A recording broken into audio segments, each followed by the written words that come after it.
এই জমিদার বাড়িতে সেই সময় ব্রিটিশ বিরোধী আন্দোলনের বিপ্লবীরা আশ্রয় নিয়েছিলেন এবং তারা এখানে বসে অনেক পরিকল্পনা করতেন। সেই সময়কার অনেক ইতিহাসের সাক্ষী এখনও বহন করছে এই জমিদার বাড়িটি। নবাব সিরাজউদ্দৌলার দরবারের চিকিৎসকের বাসা, যা একসময় ব্রিটিশ বিরোধী আন্দোলনে বিপ্লবীদের আশ্রয় কেন্দ্র ছিল। এখন বাসাটি একেবারে ভুতুড়ে ও নড়বড়ে।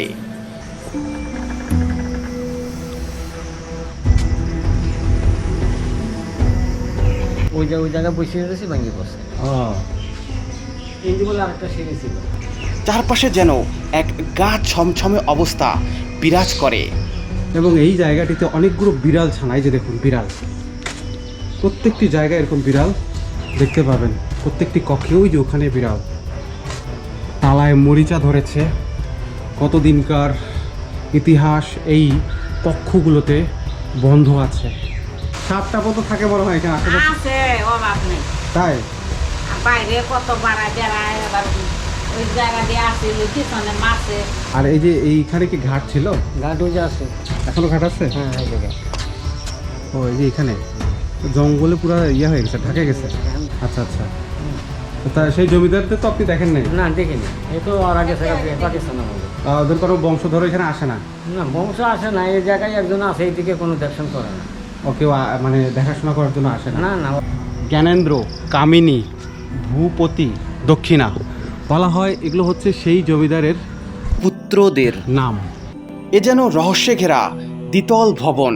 ভেতরে প্রবেশ করলেই খোঁজ মিলবে বহু ইতিহাসের। এখন আছি মুন্সিগঞ্জের লৌহজং উপজেলায়। এখান থেকে আমাদের যেতে হবে কলমা গ্রামে। সেখানেই রয়েছে প্রায় ৩০০ বছরের পুরনো এক ইতিহাস। সেখানে অবস্থিত কলমা জমিদার বাড়ি। যেতে পথে চোখে পড়ল প্রমত্ত পদ্মার উত্তাল রূপ। নদীর ধারের শীতল বাতাসে যেন আটকে গেলাম। আহা, কি মায়াবী দৃশ্য! বর্ষাকাল, তাই চারপাশে পানি টলমল করছে। কিছুক্ষণ পর আবার রওনা দিলাম কলমা গ্রামের দিকে। যাওয়ার পথে মুন্সিগঞ্জের কাঠ ও টিনের ঐতিহ্যবাহী বাড়ি চোখে পড়ছিল। বাংলাদেশের যত জমিদার বাড়ি ও রাজবাড়ি গড়ে উঠেছিল সবগুলোই নদীকে কেন্দ্র করে। সে নিয়ম ধরেই কলমা জমিদার বাড়িটি এখানে আজ থেকে ১৪০ বছর পূর্বে এই গ্রামে গড়ে ওঠে। এদিকে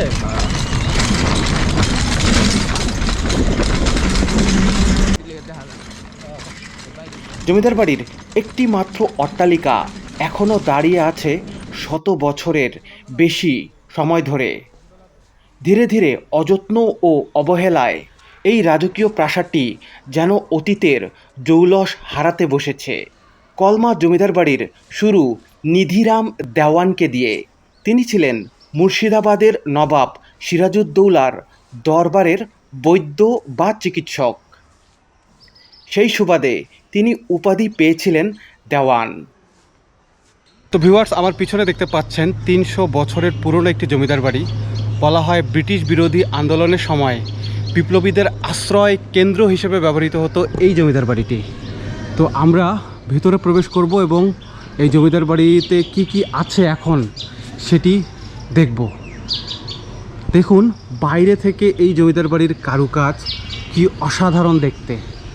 প্রত্যেকটি দেয়ালেই কোনো না কোনো নকশা দেখতে পাবেন এবং বিভিন্ন দার্শনিক বাণী এই জমিদার বাড়ির দেয়ালে লেখা আছে। তো ভিউয়ার্স, এই যে উপরে কয়েকটি নাম দেখা যাচ্ছে, জ্ঞানেন্দ্র, কামিনী, ভূপতি, দক্ষিণা। বলা হয় এগুলো হচ্ছে সেই জমিদারের পুত্রদের নাম। এবং এখানে লেখা আছে agree to differ, variety is the, ওপাশে হয়তোবা বিউটি লেখাটি ছিল যেটি ভেঙে গেছে। এবং উপরে লেখা আছে সেবক। আর চারপাশেই দেয়াল জুড়ে বিভিন্ন রকম কারুকাজ দেখা যাচ্ছে। তবে এখন দেখুন আবহাওয়াটি কি ভয়ঙ্কর রূপ ধারণ করেছে। এখন যে কোনো সময় বৃষ্টি নামবে। চলুন আমরা ভিতরে প্রবেশ করি এবং ভিতরের যে কক্ষগুলো সেগুলো দেখি। পরবর্তীতে নবাব সিরাজউদ্দৌলার পতনের পর নিধিরাম বেরিয়ে পড়েন বজরায় করে। ভাটির টানে ভাসতে ভাসতে বজরা ভিড়ান কলমি বিলের পারে। সেই সময় নবাব দরবারে নিধিরাম দেওয়ানের পরিচিতি ছিল রাজবল্লভের সাথে। সেই সুবাদে রাজা রাজবল্লভের অনুগ্রহে তিনি বসতি স্থাপন করেন এই কলমায়, যার নামকরণ হয়েছিল কলমি বিলের কলমি থেকে। ইতিহাসে বলা হয় জমিদার বাড়ির আরেক বংশধর ছিলেন শ্রী লক্ষ্মীকান্ত দাস চৌধুরী। তার হাতেই নাকি প্রতিষ্ঠা হয়েছিল এখানকার জমিদারি। তবে এই অট্টালিকা নির্মাণ হয় তার পুত্র রাজকুমারের হাত ধরে। তার আগেই তিনি দুই হিস্সায় জমিদারি ভাগ করে দিয়েছিলেন দুই পুত্র রাজকুমার ও তারাকান্তের মাঝে। এই জমিদার পরিবারের মাধ্যমেই জমিদারি আমলে এই এলাকায় 1901 সালে ঐতিহ্যবাহী কলমা LK উচ্চ বিদ্যালয় প্রতিষ্ঠা হয়েছিল। স্কুলের নামের LK মানে হচ্ছে লক্ষ্মীকান্ত। এছাড়া তারা গ্রামের উন্নয়নের জন্য আরও বিভিন্ন উন্নয়নমূলক কাজ করেছিলেন। ব্রিটিশ বিরোধী আন্দোলনের এই বাড়ির সন্তানদের সক্রিয় ভূমিকা ছিল।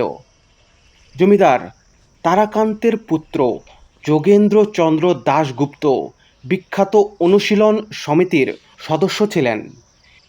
এই বাড়িটি সেই সময় ব্রিটিশ বিরোধী আন্দোলনে বিপ্লবীদের একটি গোপন আশ্রয় কেন্দ্র ছিল।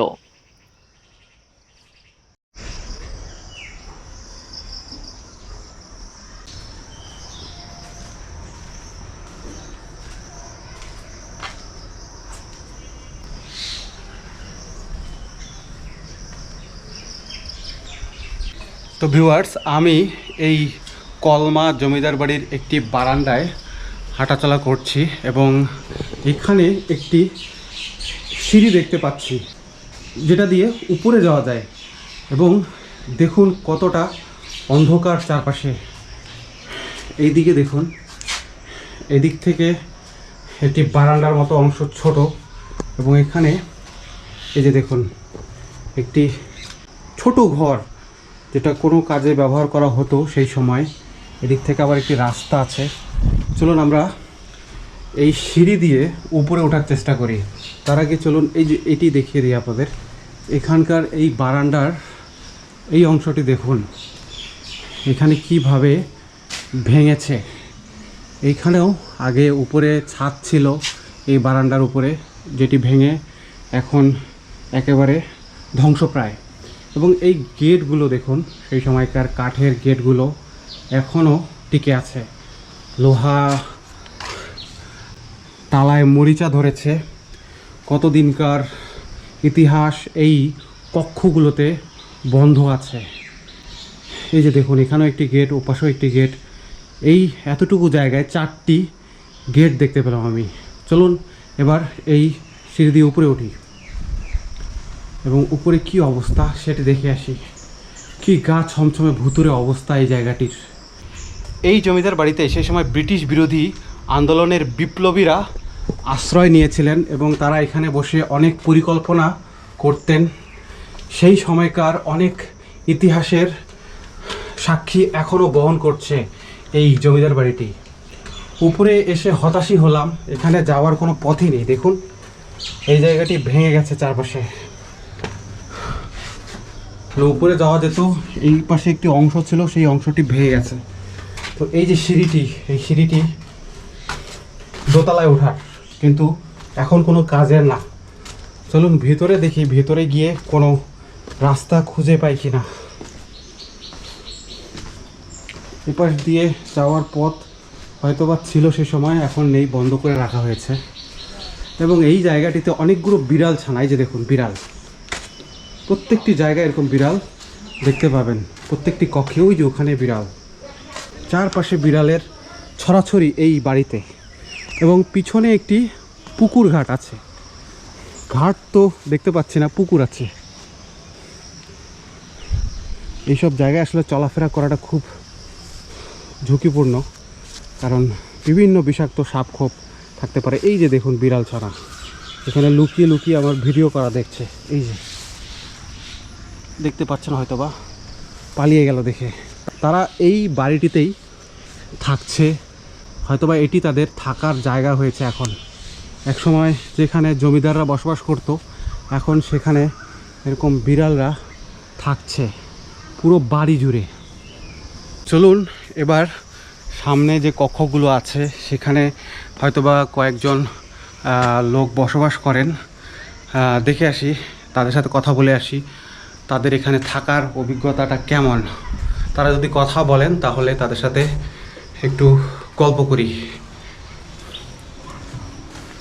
এই যে এখানে তারা থাকেন, এই যে দেখুন এখানে বিভিন্ন চুলা দেখা যাচ্ছে এবং খড়ি রাখা আছে। এই যে ওইদিকেও অনেক জিনিসপত্র দেখা যাচ্ছে, তার মানে মানুষজন এখানে থাকেন এখন। এই যে এখানেও দেখুন বিড়াল বিড়াল ছানাগুলো এদিক সেদিক পালাচ্ছে। আসসালামু আলাইকুম। এখানে আপনারা কতদিন ধরে আছেন? আমরা আছি 12 বছর। 12 বছর ধরে আছেন এই কক্ষটাতে থাকেন? হ্যাঁ, বাঙ্গাচোরাইয়ের মধ্যে থাকি। তো কখনো ভয় লাগে না উপর থেকে কোনো কিছু ভাঙে টাঙে পড়ে? না, উপরে তো না, পিছন দিয়ে ব্যাংকে পড়ে, আর পরে খাস খুস পরে গেলে চলটা মোটা পরে। সাপটা কত থাকে মনে হয় এখানে আশেপাশে? আছে, অভাব নেই। তাই? আর বাইরে কত বাড়া বেড়ায়, আবার ওই জায়গা দিয়ে আসছিল পিছনে মাছে ও, সাপের হালা। আপনারা এখানে কয়জন থাকেন?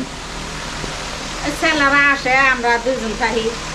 মানে এখন সব মিলে 2 জন থাকেন? হ্যাঁ, ও, আবার ছেলেরা আসে, বেড়াই যায়, নাই নাতি না ডাকা তো। 12 বছর ধরে এখানে আছেন। হ্যাঁ।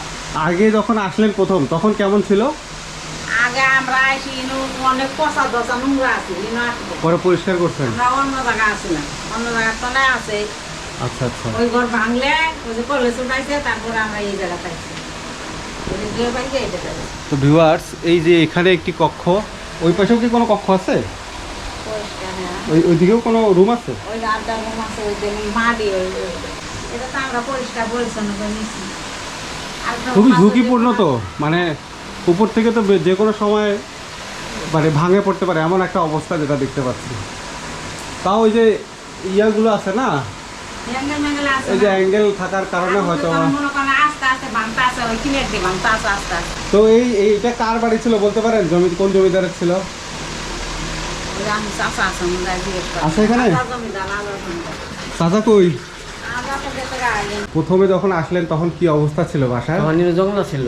হ্যাঁ, জঙ্গল ছিল। জঙ্গল ছিল, পরিষ্কার করছেন পরে? পরে পরিষ্কার করি, ওই দিয়ে খাল ছিল বাগানটা। ও, এখানে খাল ছিল? বাগানটা খাল ছিল। ও, আজকে দিনের আচ্ছা, বেলা এই পুরো বিল্ডিং এ কয়টা কক্ষ? রুম হ্যাঁ, রুম হলো 1টা 2টা উপরতলা মিলায় 4টে 5টা 6টা 12টা রুম আছে। 12টা রুম আছে। আপনারা ব্যবহার করেন 2টা? 2টা। ওই পাশে কি আছে? ওপারে লাকড়ি নদী। ও, এটা কার ছিল? কোন জমিদারের ছিল? নাম মনে আছে? লক্ষ্মীকান্ত। লক্ষ্মীকান্ত। নিধিরাম দেওয়ান? নিধিরাম দেওয়ান নামে একজন ছিল তার আগে? ওরা ভাই বোন ছিল আর কি, সবাই হ্যাঁ, মিলিয়ে। হ্যাঁ। ওইখানে একটা বিল্ডিং ছিল। কোন জায়গায়? এদিকে? ওই বিল্ডিং করছিল। ও, ওই বিল্ডিং এ ওরা 2 ভাই ছিল, এটা ছিল একজন, আর ওই বিল্ডিং এ ছিল একজন। আচ্ছা আচ্ছা। তা সেই জমিদারদের তো আপনি দেখেন নাই? না, দেখিনি। এ তো আর আগে পাকিস্তান আমলে। ওদের কোনো বংশধর এখানে আসে না? না, বংশ আসে না, এই জায়গায় একজন আছে, এই দিকে কোনো দর্শন করে না। ওকে, মানে দেখাশোনা করার জন্য আসে না? না না, বলতে পারেন কোনটা কি কক্ষ ছিল? না, ও তো বলতে পারে না। বলতে পারেন না? থাকার ঘর কোনটা ছিল, বিশ্রামের ঘর কোনটা ছিল, তারপর আপনার রান্নাঘর কোনটা ছিল? ও তো এই কারণ রান্নাঘর ওই দিকে পিছনে ছিল, ভাঙিয়ে গেছে। ও, একটু আসবেন নাকি পিছনে? এই যে এইদিকে আংনা ছিল নাকি? হ্যাঁ, এই পাশে আংনা ছিল? ওই পিছনে রান্নাঘর ছিল, ওই ভাঙিয়ে গেছে। ও, আর এই যে এইখানে কি ঘাট ছিল? ঘাট ওই যে আছে। এখনো ঘাট আছে? হ্যাঁ, এই জায়গা। ও, এই যে এখানে জঙ্গলে পুরো ইয়ে হয়ে গেছে, ঢাকে গেছে। আনতে পারতো না, আগে ব্যবহার করতো না। ঘাট মানে তখন ভালো ছিল যখন আসছিলেন? আগে আমি যখন আসি ওই গাড়ি ভালো ছিল। স্যারেরা ব্যবহার করতো। এখন তো ওই যে কলের লাইন পাই, মোটরের লাইন পায় না, হ্যাঁ, হ্যাঁ। সবকিছু পুকুরে বাদ দিছে। আচ্ছা আচ্ছা। মোটরে চালু করে। আর এই যে এই সিঁড়ি দিয়ে উপরে উঠা যেত না? হ্যাঁ, এই সিঁড়ি উপরে যেত, ওই সিঁড়ি বন্ধ করে দিয়েছে। ও, আর এইখানে একটা ঘর দেখতেছি, এই যে এই জায়গাটা, এই যে এই জায়গাটা, ঘর না, এটা তো সিঁড়ি নেই। ও সিঁড়ি ঘর এটা, হ্যাঁ সিঁড়ি ও এটা বন্ধ করে দিছে পরে। বন্ধ মানে এই যে আর এই কক্ষগুলোও তো বন্ধ। মোটর রাখছিলাম, মোটর মোটর, আচ্ছা আচ্ছা। এমনি পুকুরে মোটর চালে তো আমি হালকা মোটর পাইয়ে হ্যাঁ হ্যাঁ, বন্ধ করে দিতে। এই কক্ষগুলো তো বন্ধ, এগুলো খুলেন না। না এগুলো খুলেন। আর এই যে এটা ভাঙলো কবে? শুনলেন এই যে এই ছাদটা, এটা ভাঙছে আমি আসলে হ্যাঁ বোধহয় 3-4 মাস পরে ভাঙছে। এটা বাবা, আপনারা তো খুব ঝুঁকি নিয়ে আসেন এখানে, তাই না? ঝুঁকির কোনো কিছু না, এই যে এটা ভাঙে পড়লো, এটা ভাঙলো হালকা ওই যে তখন যদি এখানে মানুষ থাকতো তাহলে কি হতো? আসরের পরে 3টার সময়, 3টার দেখছেন আপনি? ভাঙছে। আমরা ওই জায়গায় বসে রয়েছি, ভেঙে পড়ছে। ও ইন্দি বলে আরেকটা সিঁড়ি ছিল, হ্যাঁ, দেখে তো বোঝা যায় ওইদিকে থাকলে এখানেও থাকবে, হয়নি একটা সিঁড়ি আছে, উপরে উঠা যাইতে হয়তো বা। সিঁড়ি দিয়ে পুরো ভেঙে গেছে।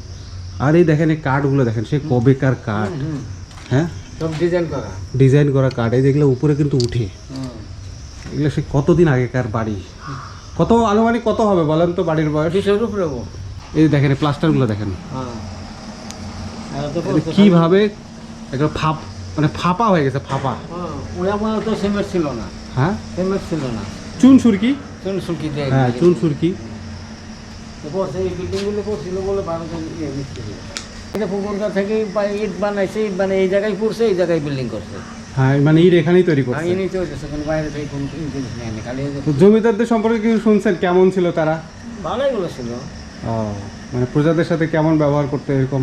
না, পরে আমাদের তাদের ওদের আঙিনাটা ছিল এটা নাকি? এটা পিছন সাইড নাকি? আর ওটা ছিল সামনে? ওটা সামনে, সামনে ওই বেল বাড়ি বলে ভিতরে হল লাগতো, এরিয়া আছে। আচ্ছা আচ্ছা। ওই যে ভিলেজ এটা আছে, ওর মধ্যে বেল বাড়ি থাকতো। আপনি আরো কোন কক্ষ ব্যবহার করেন একটু দেখান তো। আমরা এত ব্যবহার করি। এই যে এটা শুধু, আর ওপাশে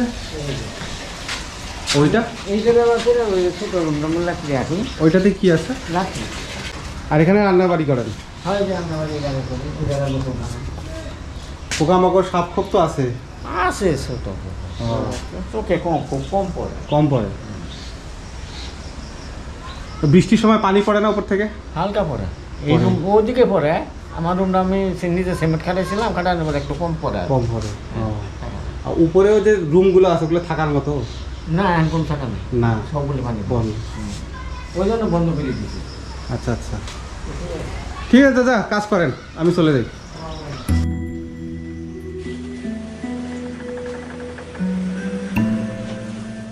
কারুকার্যখচিত এই জমিদার বাড়ি নিয়ে আরও কোনো তথ্য জানা থাকলে তা কমেন্ট বক্সে জানাতে ভুলবেন না। ভিডিওটি ভালো লাগলে লাইক ও শেয়ার করতে পারেন। জানালে নতুন হলে সাবস্ক্রাইব করে রাখুন।